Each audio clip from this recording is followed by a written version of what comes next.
ప్రభాస్ తన busy shooting schedule నుండి విరామం తీసుకుని బుధవారం రాత్రి ఏప్రిల్ 8 థియేటర్లో దురంధర్ 2 చిత్రాన్ని వీక్షించారు.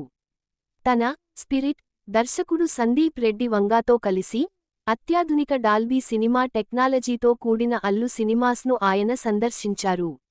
ఆ నటుడు సినిమాలోని ప్రతి క్షణాన్ని ఆస్వాదించినట్లు సమాచారం. ఎండ్ క్రెడిట్స్ వస్తున్నప్పుడు కూడా ఆయన నిలబడి చూస్తున్న దృశ్యాలు ఇప్పుడు సోషల్ మీడియాలో వైరల్ అయ్యాయి. ప్రేక్షకుల స్పందనను అంచనా వేయడానికి సినిమా విడుదలైన కొన్ని రోజుల తర్వాత నిశ్శబ్దంగా థియేటర్లకు వెళ్లడం ప్రభాస్కు అలవాటు. ఆయన సాధారణంగా తన సొంత సినిమాల విషయంలో ఇలా చేస్తారు. అయితే దురంధర్ 2 విషయంలో తొలినాళ్ల రద్దీ తగ్గిన తర్వాతే సినిమాను పెద్ద తెరపై చూడాలని ఆయన నిశ్చయించుకున్నారు. ఇక సినిమాల విషయానికొస్తే ప్రభాస్ హను రాఘవపూడి, ఫౌజీ, నాగ్ అశ్విన్, కల్కి 2898 ఏడి మరియు సందీప్ రెడ్డి వంగా, స్పిరిట్ వంటి పలు ప్రాజెక్టులతో బిజీగా ఉన్నారు.